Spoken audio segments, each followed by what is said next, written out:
Bitcoins and beer, bitcoins and beer. Here is Norm, he's a storm as he screams and raves and rants. He is here drinking beer, spilling bitcoins on his pants.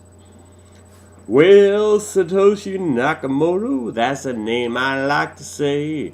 We don't know much about him, but he came to life one day. He wrote about the way things were and the way things ought to be. And that is how Bitcoin came into history. I know I didn't sing that. I'm sorry, John Barrett. Who actually wrote that song? Look it up. Oh, to Satoshi. Not my first song, but the second song. I kind of messed it up. But thank you, John, for that song, and I hope you don't sue me for the ugly rendition. And first of all, today's beer. We're going to have another ballast point in the can because my friend Grant gave me this for my birthday. Thank you, Grant, for giving me beer. For giving me it in the can. Now, I actually kind of enjoyed this one last time, and I actually... out of all of Ballast Point's beers, I enjoy the Sculpin the most. This is the Grapefruit Sculpin, which I'm not sure if I actually had that one last time, but I'll try it.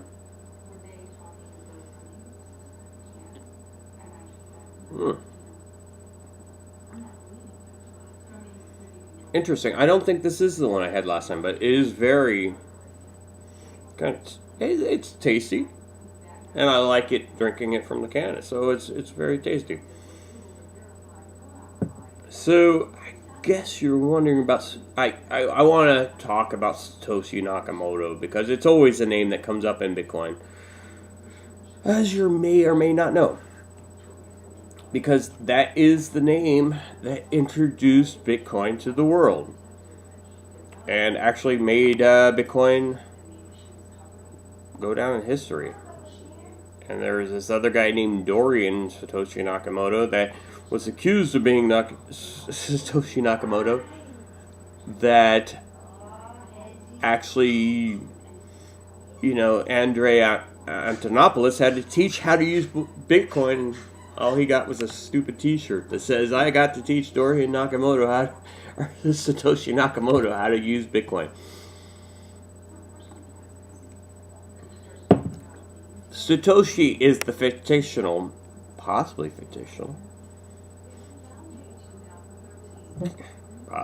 a group of people, possibly, who knows if it's a pseudonym or not. And if you don't know what pseudonym means, just look it up. Like pseudo-anonymous, which is what Bitcoin is, which is what email is. Because Bitcoin is email of money.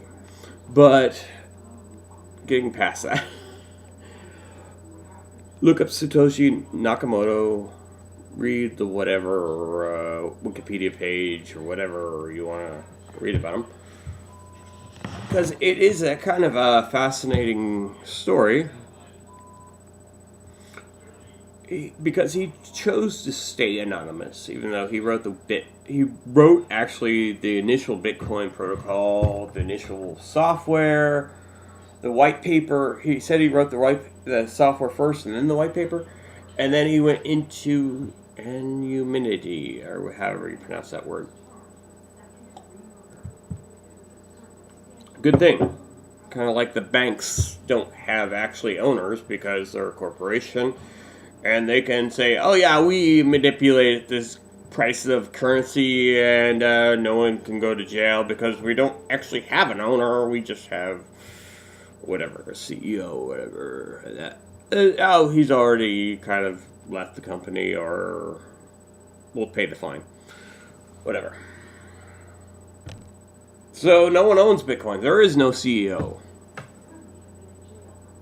So nobody can be held responsible for the damage it does to our current system, which is a disruptive system. It's a very disruptive system to our current system because it doesn't work within the fraudulence that our current system, it was written to be an honest system with checks and balances like economies should have and currency should have, where and it's actually not really anonymous, it's kind of pseudo-anonymous, where you could actually trace back. It has its timestamp and things like it's anonymous but not, where you can actually trace back, and it can be a really honest system, unlike our current Kensington economics, where no one's held responsible, and no one's really held responsible here unless you trace them back to the responsibility of it. It's kind of a weird edge, slippery slope sort of thing, where you can't blame anybody, but if they do try to manipulate it, they don't really own it, but you might be able to still trace them back. Where our current system, we had people that actually we traced back and they owned it, but they didn't own it because there's a public corporation, a global public corporation, where really nobody owned it except for the stockholders. You can't really blame them. You can only blame the board that ran the stockholders. Wait, I really don't know. But Satoshi went into hiding probably because of that, so he wouldn't get blamed or treated like Charlie Shrem or Dread Pirate Roberts or any of those guys. If you want to learn more about Satoshi Nakamoto, I'm listening to the audiobook of the Book of Satoshi or something like that. Actually, it's narrated by Stephanie Miller of Let's Talk Bitcoin, which I've been listening to for probably close to 2 years now. It's a really good podcast, much better than mine. If you want to learn more about Bitcoin, please listen to that, or read the Book of Satoshi on one of these freaking, whatever this is, a Kindle, or listen to it. It's actually a really good book. One of the few, I try to read Mastering Bitcoin by Andrea Antonopoulos. Really good book. I don't think I got through it completely. I am not through completely the Book of Satoshi yet, but it really explains a lot when you understand the history and the things behind it. Although, like I said, Bitcoin's the email of money. If you don't understand how email works, but you use it and you understand why it works or what it can do, why do you care how Bitcoin works, but just understand what it can do with a lot less fees than what you're currently doing.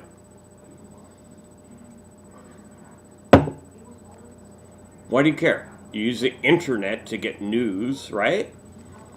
But do you really understand how the internet works? Or do you really care? Or do you just really want to know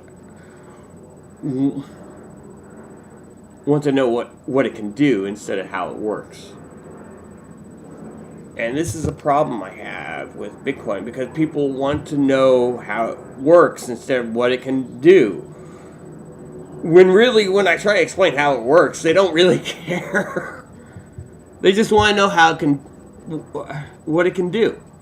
Like the internet and email. You really don't care how email or the internet works, do you? You just want to know what it can do. For the cost it does. You don't have to put a stamp on the letter anymore. You got a flat rate for your internet provider, and send as much email as you want. You don't have to subscribe to a newspaper anymore. You just log into a web page. Maybe if you want some of the archives, you have to subscribe to the subscription, but you don't really care. You just pay internet provider. You don't really see your freaking credit card charges. Well, you kind of do, but you don't see your credit card charges. Kind of like you just see the tax return, but you don't see the taxes you're paying in your check. Until you start actually having to pay at the end of the year and you claim like 8 children or whatever. But that's neither here nor there. You don't understand how taxes work. You still pay your taxes one way or another. And you get a tax return and you're like, oh, they're giving me money. No, they're not. They're freaking taking it out of your check. And that's the money you owe back. But whatever. You think you own property, and you really don't. You're paying taxes on your property, and probably a mortgage. You stop paying one of those, you're no longer going to own your property. The owners are going to take it back. Even if you own your property outright, you're still paying taxes, and the owners are going to take it back from you because you're paying a tax, a property tax. Just like any tax or rent or service fees. You don't get those with Bitcoin. Well, you do a little bit, but not nearly as much as you're paying right now. This rant's gone along too much. Bye. Remember, Satoshi saved Satoshi.